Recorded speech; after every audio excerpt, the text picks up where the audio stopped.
Well, hey everybody, it is a cold January afternoon here in Gettysburg, Pennsylvania, and it's not exactly the kind of weather that existed on July 2nd, 1863, but I'm standing on Seminary Ridge, right near the area where General Longstreet would have been issuing instructions to his divisions on the morning and afternoon of July 2nd. Robert E. Lee, on the second day of the Battle of Gettysburg, had made a decision that he was going to attack the left flank of the Union Army. And he instructed James Longstreet, his old war horse as he called him, to attack and roll up the Union left with his divisions. Well, the problem was Longstreet said that none of Pickett's division had arrived yet, and not all of Hood's division had arrived on the battlefield yet. So Longstreet had all of one division under McLaws and parts of a second division. The goal was and should have been to attack on the morning of July 2nd. I believe there would have been a very different result had that happened. But it didn't happen. In fact, by the time Longstreet got his men into position and was ready to launch his attack on the Union left with McLaws and Hood's division, it was actually around 4 o'clock in the afternoon. And by that point, the situation on the Union lines had dramatically changed. We're going to take a look at some of the key sites involved in the attack by McLaws and Hood's divisions on the afternoon of July 2nd. I'm standing on what is known today as Longstreet Tower.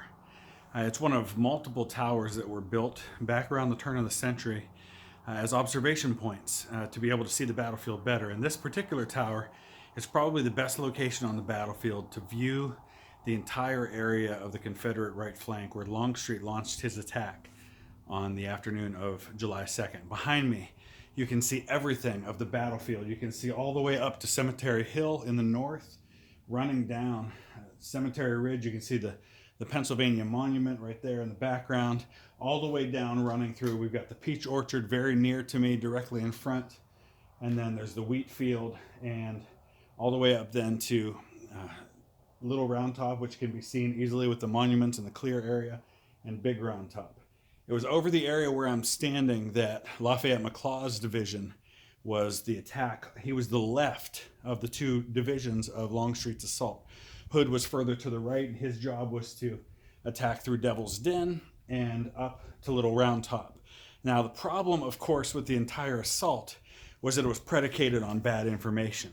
The information that Lee had, because he didn't have Stuart's cavalry, Lee believed that the Union line only ran to the edge of Cemetery Ridge and that it was hanging out in the open with no natural barrier on the left flank. And so he believed that these two divisions, by attacking, would be able to hit and get around the left flank of the Union Army and just roll up that southern part of the fishhook.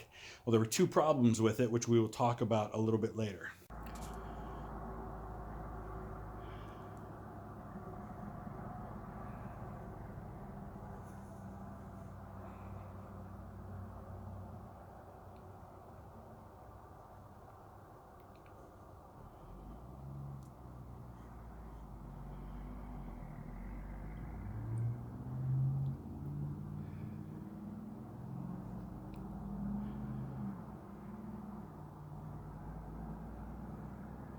Meanwhile, on the Union side, behind me, along Cemetery Ridge, Dan Sickles' Third Corps had been placed into line with strict instructions to hold the line, to anchor from the center of the Union line down Seminary Ridge and up to Little Round Top, which commanded the entire battlefield. That was supposed to be the strong Union position, and it was strong, and it would have been a great, very easily defensible position. But as Sickles moved his men into line, he remembered something that had happened in an earlier battle where the Confederates had been able to take higher ground in front of him, place artillery on that ground, and shell his troops. And Sickles was not a career soldier. He had only been in the Army for a couple of years. He had gotten his position because he was wealthy. He was a congressman who had raised money and raised troops and been put in command of a brigade of those troops, eventually rose to corps command. And so he was not about to let that happen again. And so without orders, in fact, against orders, he moves his men forward. And instead of being in a straight line that is anchored by high ground on the left and by the Second Corps on the right, He instead puts his troops into a salient, kind of a triangle formation that can be attacked on two sides. And he did that just as Longstreet's attack finally commenced on the afternoon of July 2nd. Where I'm standing is actually the left flank of Hood's division, where it connected just behind me to the right flank of McLaws' division. The Georgians under, I believe it was Robertson and Benning, would have been marching across the field behind me. And while Robertson was one of the lead divisions, I believe. And then over further to the right, on the right side, was the Alabamian Brigade under Evander Law, which eventually attacked Little Round Top. And so as Longstreet prepares his men, he begins things with a 30-minute artillery barrage with several dozen artillery pieces. And that had particularly strong effect on the salient, kind of the apex of that salient in the peach orchard behind me. And it devastated those Union troops. And then just as the artillery barrage lets up around 4:30, these four brigades, Texans, a ton of Georgians, Alabamians, some Arkansas troops, march across this field and slam into Dan Sickles' corps at that salient.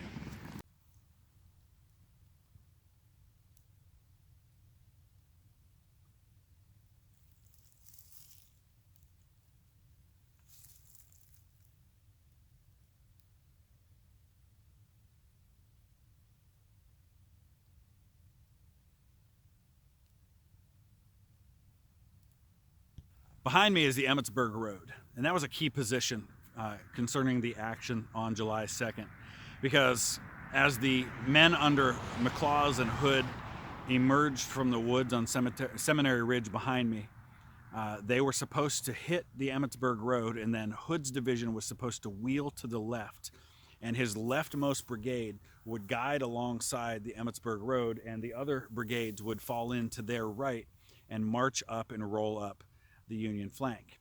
Well, of course, things didn't work out that way. A couple of things happened. One, of course, was that in the peach orchard behind me, there were Union troops, and their salient went over toward Little Round Top to Devil's Den, which you can't see from here, but it's between here and Little Round Top, and that posed a problem. The other thing that happened was that as the troops were attacking across Emmetsburg Road, Hood had stood up in his stirrups in front of his old Texas brigade and said something to the effect of "Onward, my brave boys, and take those heights beyond." And soon after that, an artillery shell exploded overhead and severely wounded him in the arm. Command of the division at that point fell to the senior-most brigade commander, who was Evander Law, but Law was on the extreme right flank of the entire Confederate army and had no idea that he had taken command of the division. And so for a time, there was no division commander. Each brigade kind of did their own thing, and things dramatically fell apart from there.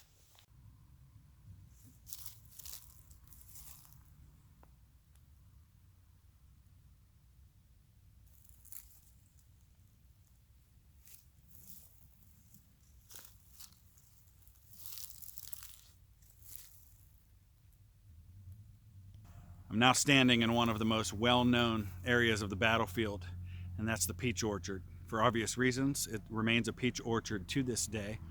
And this orchard saw some of the bloodiest fighting, not only of the Battle of Gettysburg, but of the entire American Civil War.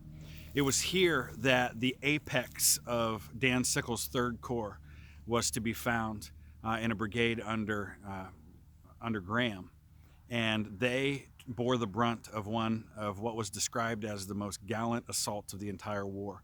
Around 5:30 in the afternoon, about an hour after Hood's assault had been launched on the right flank, and about a half hour after McLaws' attack had begun in this area, Barksdale's Mississippians come charging out of the woods behind me and launch this incredible attack that just shatters the apex of the Union line. Some say that that moment was actually the high watermark of the Confederacy and not the charge by Pickett and other divisions the following day.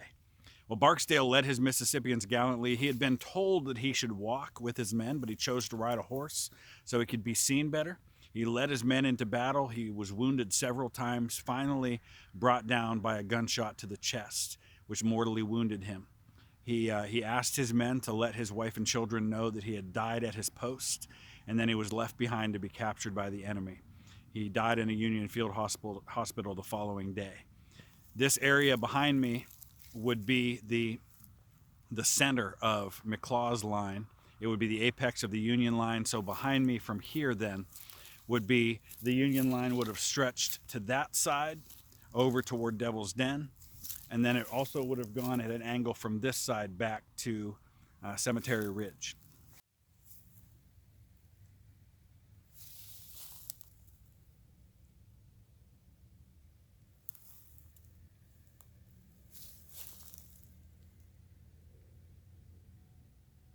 I'm standing perhaps 50 yards in front of the position that was held by the extreme left of Sickles' line.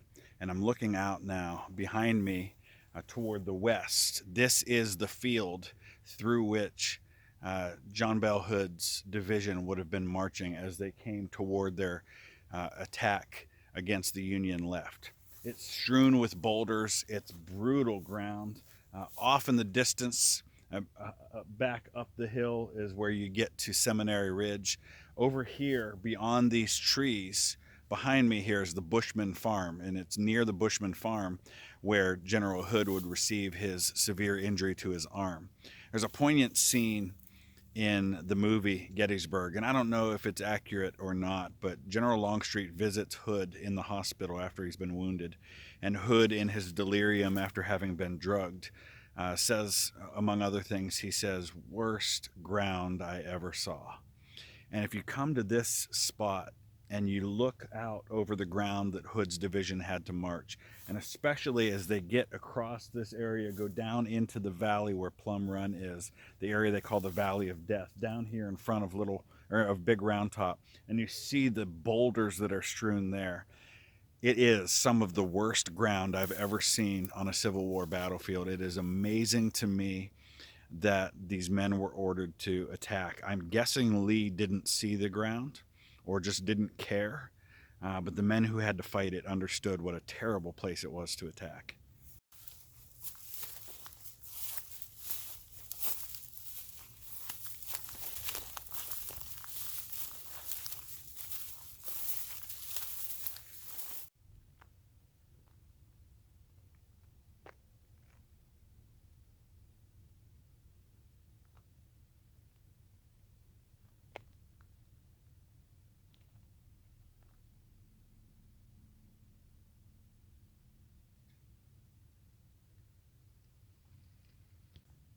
Behind me is the direction from which Longstreet's attack would have come. Hood's men would have been pouring into this area from Seminary Ridge off in the distance, and I am standing now on what would have been the far left of Sickles' initial line.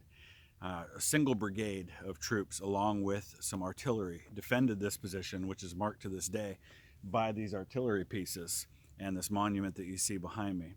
And they held for 2 hours against the onslaught of Hood's division before finally having to withdraw.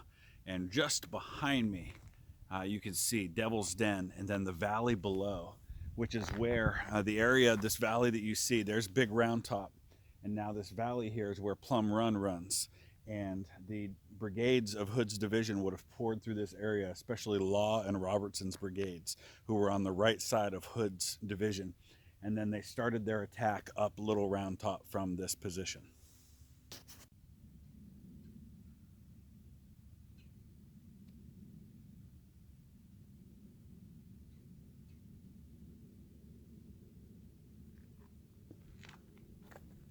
You can see what an incredible position it was. The artillery had a commanding view of the entire field in front, all the way off to the road in the distance, where just beyond that road is where the attack began by the Confederates.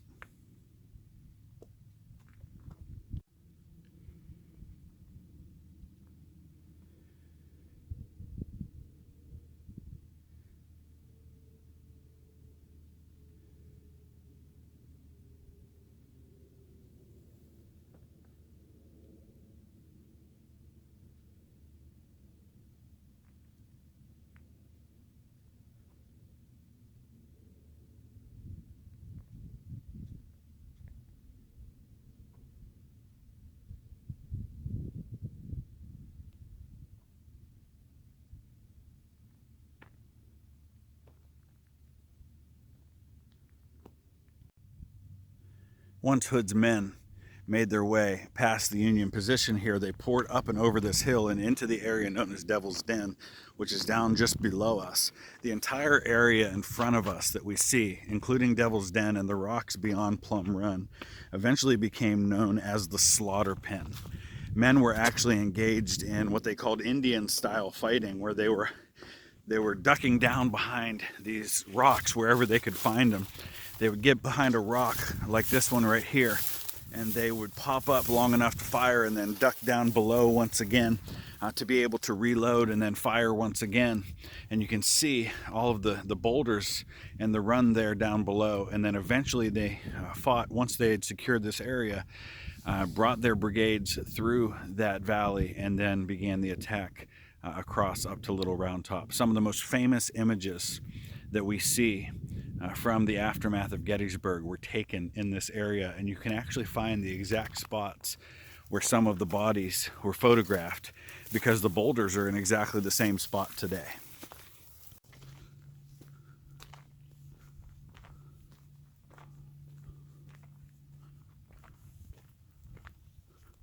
Just ahead of us there is Big Round Top. And the 15th Alabama, the regiment most famous for having attacked the 20th Maine, actually climbed up and over Big Round Top there. And right there where Little Round Top is, just where it begins to slope down on the right side, just over the hill from here, is where the 20th Maine was located. Several Civil War photographers, including Alexander Gardner, Timothy O'Sullivan, came to this area in the aftermath of the battle before the dead had even been buried and began to take photographs. They're some of the most compelling photographs of the entire war. And they found a Confederate soldier about 40 feet away with his rifle. And they dragged after photographing the body, they dragged it to this location where stones had been piled and obviously had been used by Confederate sharpshooters to try and fire on men, probably over on Little Round Top. But they placed that same body there and staged a photograph for dramatic effect. This was about 4 days after this young man had been killed. You can imagine the smell, the scenes, and yet they took this photo and they used it, and it was widely published. Alexander Gardner and Timothy O'Sullivan, one of them later commented that they came back to this same spot 4 months later and said that they found the rusty rifle still there, along with the decomposed remains of that soldier who had apparently never been buried, at least not to that point.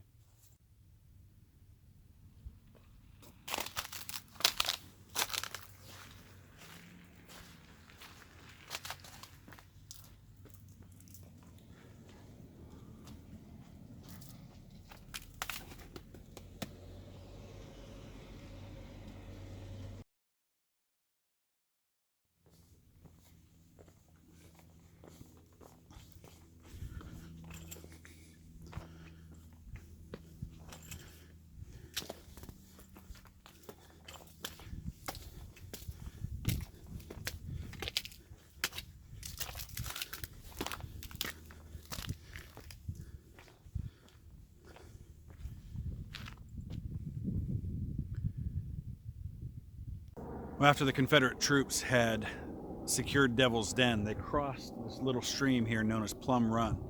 And just behind me, there's a monument near the stream to the 4th Maine. And those 4th Maine troops were down here in front, and they were quickly driven off.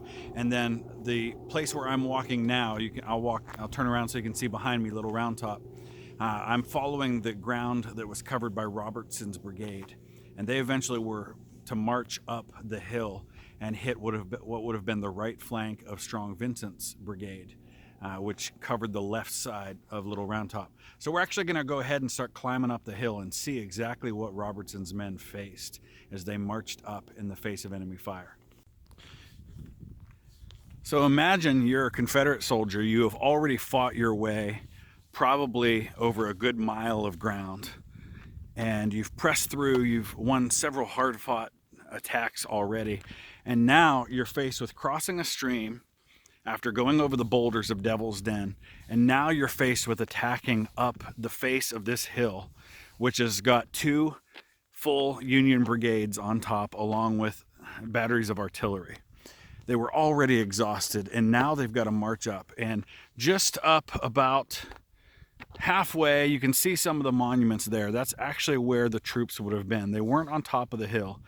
They were down a little bit, and that was a standard military tactic to do it that way. But you can just see, not only are you dealing with boulders everywhere, but you're marching up the hill in the face of enemy fire. You're already exhausted. This just had to have been an absolute nightmare. I mean, granted, I'm not as young as many of these troops would have been, but I've been to this battlefield a number of times. I've never attempted to do this, but I'm already getting tired, and I haven't even begun to climb. They already would have had to march over a number of hills. I don't know how they could have done it. I don't see a way that this would have been successful, and I'm not sure why the attack was allowed, except that they had been Lee's orders. And so they pressed ahead. I'm still not even close. I'm gonna come up here and stand on one of these boulders and just try to get a little better view of things.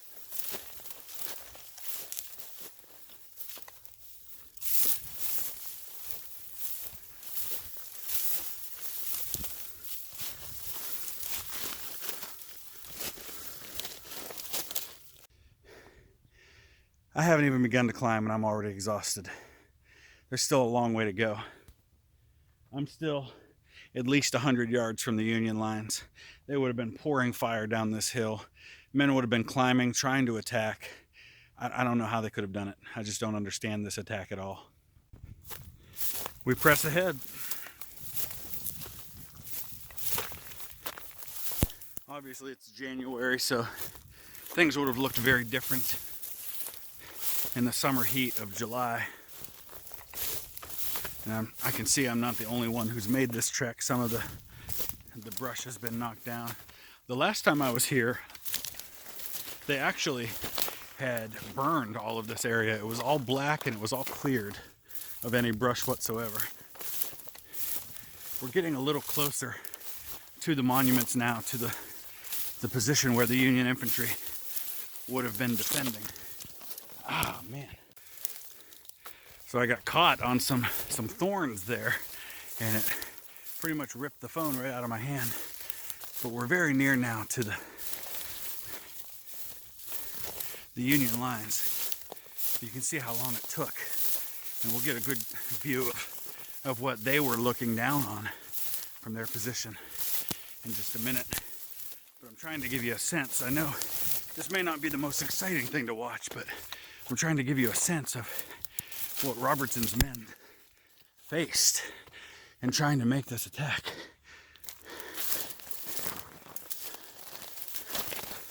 Thorns everywhere. Pretty painful.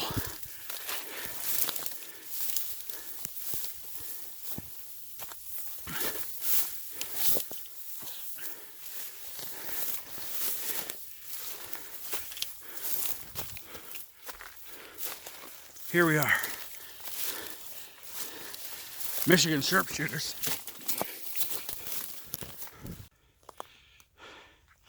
Well, I'm very much out of breath, but I finally made it to the position of the Union lines, and you can see behind me the view they would have had looking down on the men. I'm still a good 50 to 75 yards from the top of the hill.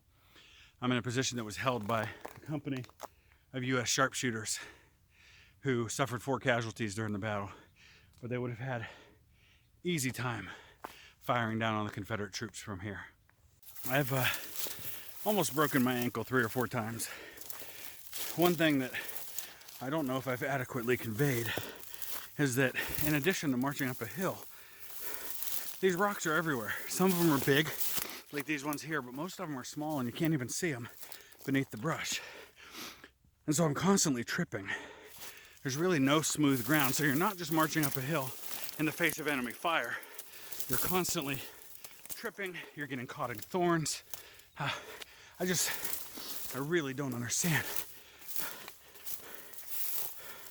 why this attack happened at all. We're finally getting to a little clearing here. We're coming up on another monument. You can see the incredible view from here as we're near to the top of the line. Looking down that way, that would have been the Union line. You can see the top of the Pennsylvania Monument near the center of the Union line. And then off this way in the distance, you can see the cars on the Emmetsburg Road, easily more than a mile away. And that, you can see all the way to the tree line, way off in the distance where the farm is. That is where the attack began, and this is how much ground they covered to get to this point. Well, it's late afternoon on a sunny January in Gettysburg, and I believe I am the only person on Little Round Top right now. If you come here in the summer, there are people everywhere, hundreds of people in this area of the battlefield. But it's an incredible experience to be here when it's so peaceful and quiet. I've been here dozens of times, but I've never experienced anything like this.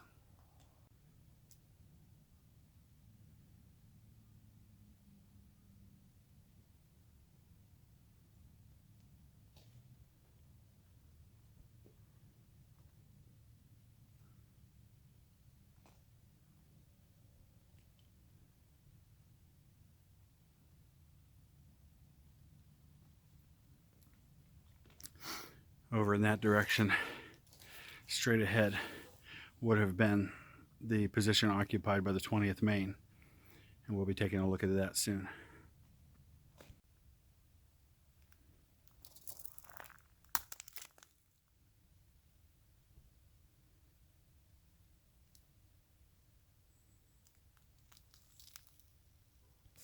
There are a few places on the battlefield more well-known, more visited than this spot here, the spot held by the 20th Maine Infantry under Colonel Joshua Lawrence Chamberlain. His first battle in command of the regiment. He was not a career military officer. He was a college professor who felt it his duty to serve. He took a leave of absence from his actually sabbatical that was supposed to be to study and I believe go overseas, but instead he enlisted, was offered command of a regiment. He told those in charge that he was not ready for that, and so he instead was assigned as the second in command of the 20th Maine under Colonel Adelbert Ames. Ames was placed in charge of a brigade in the 11th Corps prior to the Battle of Gettysburg, and so Chamberlain led his brigade, or led his regiment here, and he was placed in line. He was part of the brigade under Erie, Pennsylvania's Colonel Strong Vincent. I visited his grave. You can click on a link to take you to that if you'd like to see that video from the Erie Cemetery. But Vincent told Chamberlain famously, "You are the end of the line. You are the extreme left of the Union line. Under no circumstances can you retreat, can you fall back. You have to hold to the last man." Chamberlain took that literally and earned a Medal of Honor for his actions on this day. From this spot, you can see the entire line of the 20th Maine Infantry. You can actually see exactly how they were arrayed. Right here in front of us is the stone marker which marks the right flank of their position, and then it ran behind that stone wall right along here and right to the monument to the 20th Maine that you see at the end of this walkway, and that would have been where their colors were placed. That you could consider to be the center of their line. And then it bent back around the rear side of Little Round Top, and there in the distance now you can see the marker for their left flank. And we'll get up and take a closer look at this position.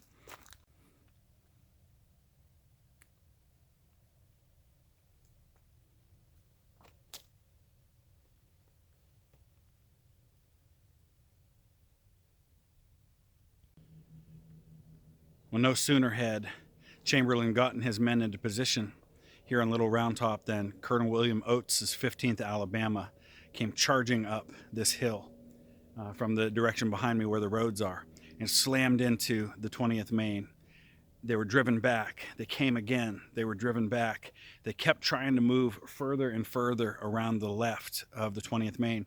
Chamberlain sends his one of his companies, I believe Company B, out over into the gap between here and Big Round Top to kind of cover that area, and he doesn't hear from them for a while. He assumes they've been annihilated by the men of the 15th Alabama, and so then he has to rebuild his line, and that's when he extends his colors over here and he extends the line back that way. So now they're in an apex where they can be attacked on two sides, and he holds against repeated attacks until it becomes clear that they're running low on ammunition, and these just incredibly brave Confederates continue to attack up the hill. And so Chamberlain has two options. He can withstand the attack and probably lose every man since they're running out of ammunition, or he can do the only thing that he can do, which is to order his men to fix bayonets and charge. And what he does, many of us are familiar with it, he has this side of the line swing around like a door until they're in a straight line, and then just kind of brings them around, and they sweep the Confederates down the hill, take them completely by surprise, and just take a ton of prisoners. It was just an incredible sight. It earned the admiration of the men further up on Cemetery, or on Little Round Top, but don't let it take away from the fact that there was so much more bravery that took place on this hill that day than just the 20th Maine. I think the 20th Maine gets so much of the press and gets so much of the glory, and you can see I got wounded in my attack up Cemetery, or up I keep calling it Cemetery, up Little Round Top today. I took a cut from a thorn, but there was a lot of bravery this day that took place. I don't have time to get to it all today because we're losing daylight, but study up. A ton of bravery on both sides, just incredible gallantry, and it's worth reading about. Compared to the attack that Robertson's brigade would have had up the steep face of Little Round Top, the attack that Law's Alabamians made, the 15th Alabama, on the position of the 20th Maine, which is just behind me here, was actually much less severe. It's a relatively flat area here.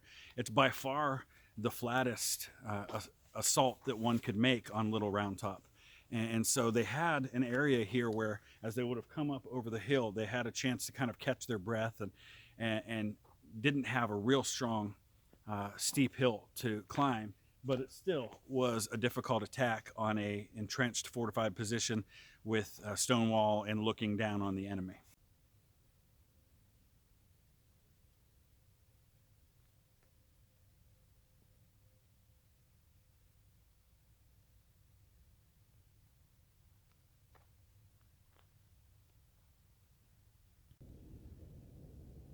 After Hood had begun his attack and Longstreet saw that they were kind of at the apex and they had really been fully engaged and weren't going to really push much further forward on their own, that's when he sent General McLaws' division on his left into the attack, and they smashed directly into the Third Corps and basically destroyed it as an effective fighting unit for the rest of the Battle of Gettysburg. As the Third Corps began to fall back, General Barksdale's men flowed through the peach orchard and began to come toward here behind me, where Dan Sickles had his headquarters, near the Trossel Barn and the Trossel House, which is directly behind me here.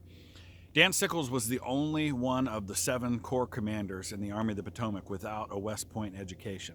He was different, and everybody knew that. And as he realized that his headquarters was about to be overrun, Sickles and his headquarters men began to fall back from this position. And it's that point when, famously, Dan Sickles' right leg was smashed by a cannonball. He was removed from his horse. It appeared very quickly evident that he was going to lose the leg. And it's then that Dan Sickles instructed General Birney to take command of the Third Corps, and then lit a cigar as he was taken to the rear back toward the Taneytown Road, where he later had his leg amputated. It was that act of heroism under fire, that cool, calm, collected side of Dan Sickles, that earned him a Medal of Honor 34 years later. Sickles went on to actually become U.S. Minister to Spain under President Grant. He later went back to Congress and was instrumental in getting the legislation passed that created the Gettysburg National Military Park. So for all of his flaws, for all of his faults, for all of his post-war damage that he tried to do to the reputation of General Meade, one thing is for sure: General Sickles is remembered as one of the instrumental people in establishing this park as it is today. And he came back and visited often. There's actually some early video of the early 1900s of General Sickles on his one leg coming to this battlefield. Speaking of the leg, Sickles had it donated to the Army Medical Museum, where he would continue to visit it on the anniversary of his amputation every year. It can actually still be seen there today, and I'll throw up a picture of it for you. There's a cool scene in the movie Lincoln by Steven Spielberg a couple years ago of the hairy, still flesh-covered leg of Dan Sickles on display.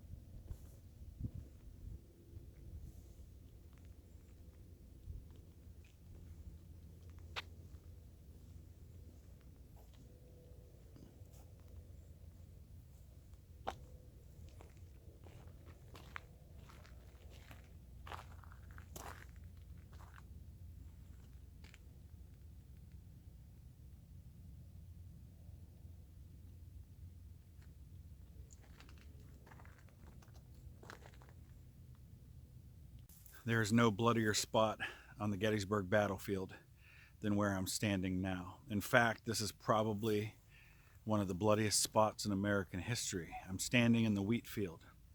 On July 2nd, 1863, it would have looked very different. The wheat was about chest high. It was ready to be harvested, and it all stood until troops started marching into this area.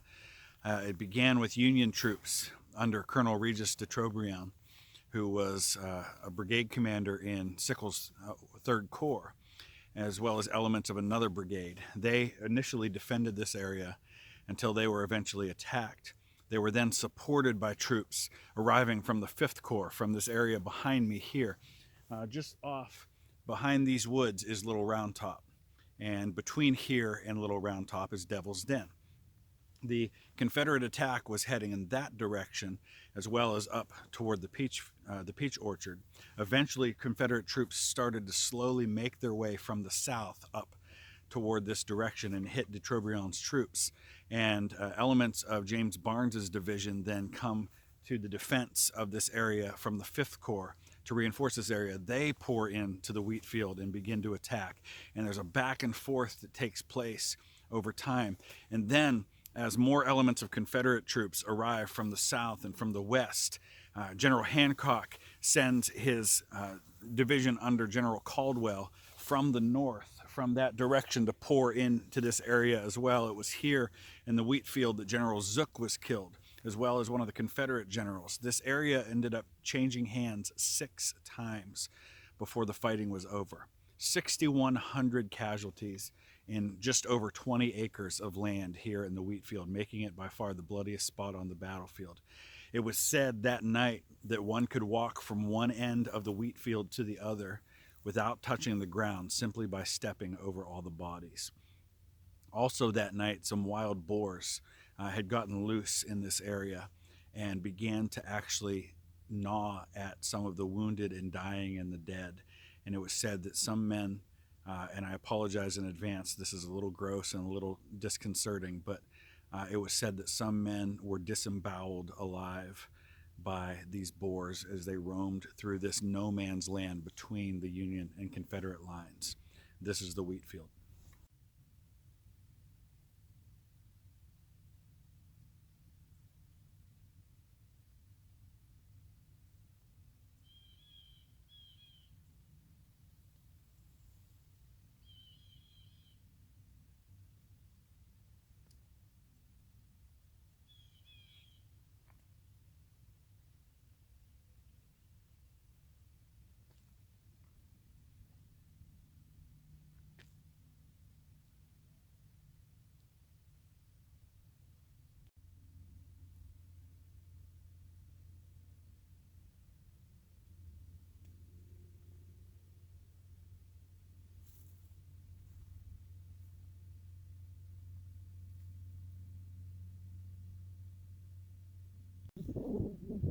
I'm not standing at a spot of any real military or historic significance, but it's one of my favorite spots on the battlefield, and I'll show you why in just a minute, because I'm standing on the eastern edge of the Wheatfield, but I'm in an area on what is known as Ayers Avenue today, right near the monument to the 40th Pennsylvania Reserves, because it's a really fascinating spot to be able to get a picture of the lay of the land. I can see the full Wheatfield from here. I can see all of Little Round Top from here, just behind me. And I'll give you that look in just a minute. It's a great place to get a picture of what the topography of this area looks like, and to just stand here and see so much of the battlefield and imagine what must have been going on here in the late afternoon and evening of July 2nd. So we have Little Round Top there, and you see the hill here, and the area in between the hill closest to us and Little Round Top on the left is the area that's known as the Valley of Death. It's through there that Plum Run actually runs. And General Crawford actually purchased that land after the war with the idea of building a museum on the slopes of Little Round Top dedicated to his Pennsylvania reserves. And then as you shift this way, just beyond these woods would be Devil's Den. And as we go a little further now, you see the Wheatfield. And this entire area coming into view is the Wheatfield. This is the direction from which the Union would have been pouring their reinforcements. But actually from these woods on the left is where the first Confederate troops would have emerged into the Wheatfield. And this area, you can just imagine what it must have been like that night.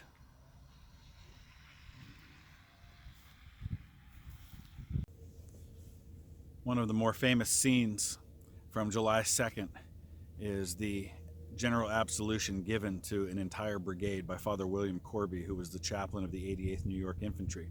You can see his statue behind me here on Cemetery Ridge. The Irish Brigade was one of the brigades in the Second Corps division that was rushed into the Wheatfield to help stem the tide of the Confederate assault after the Third Corps had broken. Corby gave absolution to the Catholic soldiers of that brigade, who by this point only numbered something like 500 to 600 men, and was really the size of some of the larger regiments in the Union Army. But the men prayed, and they dashed ahead into the Wheatfield and into destiny. Father Corby, by the way, went on after the war to twice become the president of the University of Notre Dame.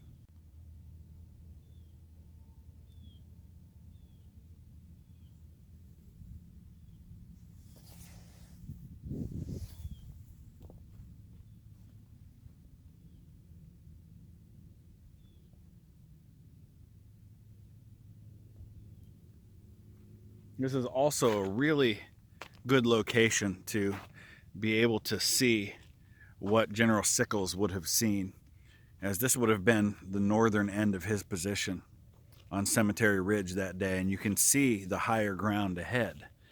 And that's the Trossel Barn where Sickles was later wounded. And beyond the barn, way off in the distance, you can see the Longstreet Tower where the Confederates had their position on Seminary Ridge. To the south from here, you can see the slopes that lead up to Little Round Top, and then Big Round Top beyond.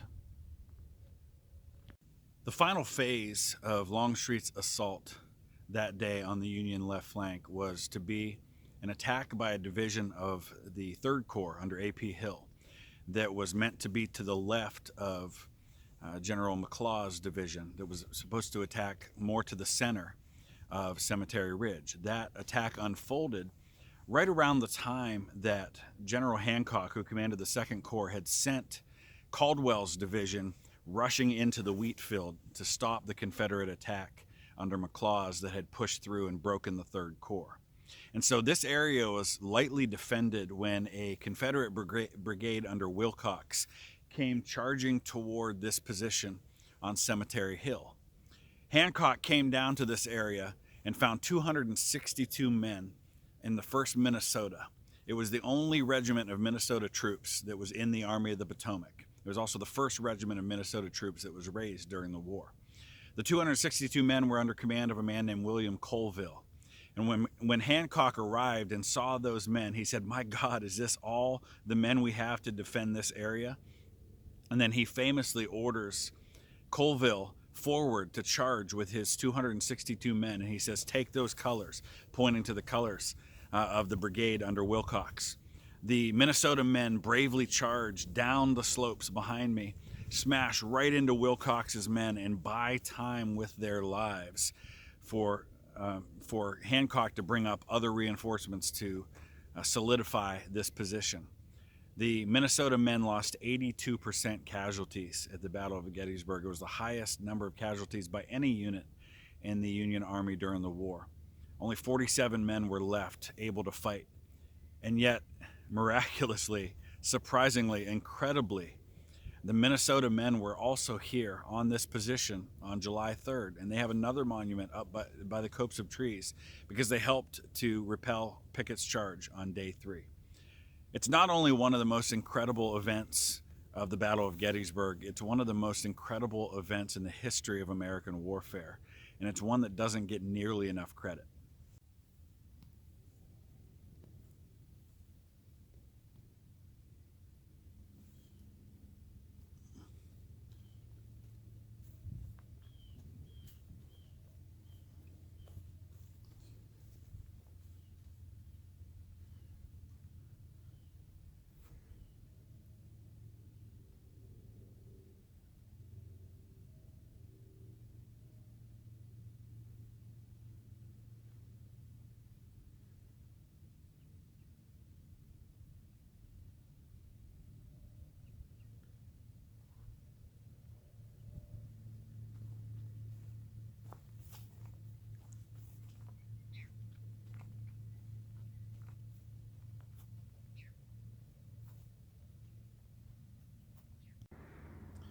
One last thought about the 1st Minnesota. General Hancock was effusive in his praise for the gallantry of these men and what was at stake that day.